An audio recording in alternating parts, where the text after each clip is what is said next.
महाराज जी, मध्य नाथ के बारे में आप हमें कुछ बताएंगे?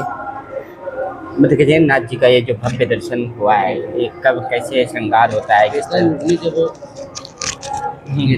त्रेता युग में भगवान को ब्रह्मा जी को आदेश मिला कि आप जाइए एक अच्छी जगह देख के वहाँ पूजा अर्चना करके सृष्टि की रचना के समय।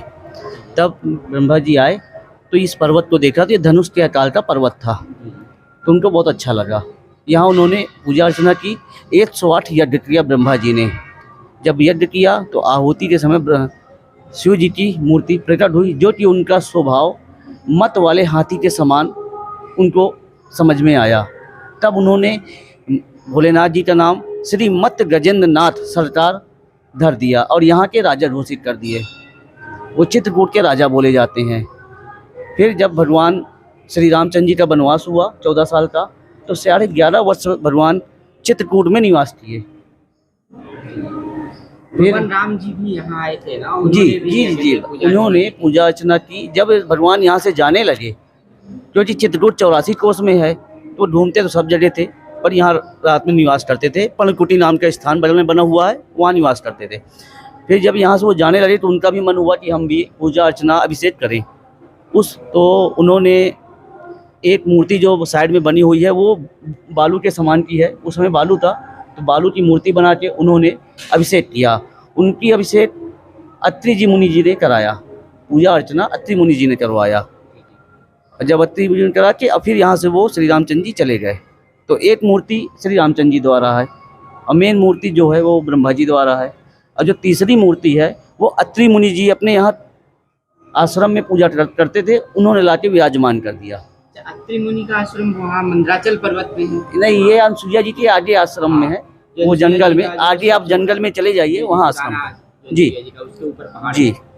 तो वहाँ जो पूजा करते थे उसी मूर्ति को लाके यहाँ विराजमान कर दिए।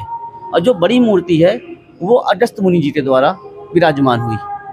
और जब औरंगजेब यहाँ आया तो जो बड़ी मूर्ति आपने देखी होगी आगे साइड में, उसमें टाँकी मारी गई थी औरंगजेब के द्वारा, क्योंकि वो मूर्ति को क्षतिग्रस्त करता था। उसमें देखता था कि तेज है मूर्ति में कि नहीं है।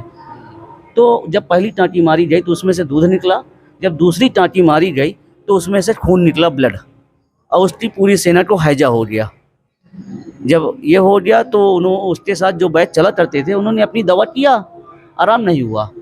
तो यहाँ उन्होंने पूछा कि यहाँ कोई वैद्य है, तो उस समय यहाँ पे कोल भी रहा करते थे। तो उन्होंने कहा वैद्य तो नहीं है, एक महात्मा रहते हैं। तो यहाँ से 100 मीटर में दूरी पर एक महात्मा रहते हैं जिनका नाम बालक दास बताया जाता है शास्त्रों के आधार पे। जब उसके पास गए तो उन्होंने कहा महाराज जी ने कि ठीक तो हो जाएंगे, पर मेरी एक शर्त है। तो उन्होंने कहा क्या शर्त है आपकी? तब उन्होंने कहा कि आप चित्रकूट छोड़ के चले जाएंगे और मूर्ति क्षतिग्रस्त नहीं करेंगे आज के बाद। तो औरंगजेब ने उनकी बात मानी और उसके बाद महाराज जी ने अपनी विभूति उठा के जहाँ हवन किया करते थे वहाँ की विभूति औरंगजेब को दिया, और औरंगजेब ने वो विभूति अपने पूरे सैनिकों को दे के हैजा मुक्त हो गए उसकी सैनिक। फिर जब यहाँ से औरंगजेब गया तो एक मंदिर बनवाया जिसका नाम बालाजी का मंदिर बोला जाता है, 100 मीटर की दूरी में है। वो औरंगजेब का बनवाया है वो मंदिर है।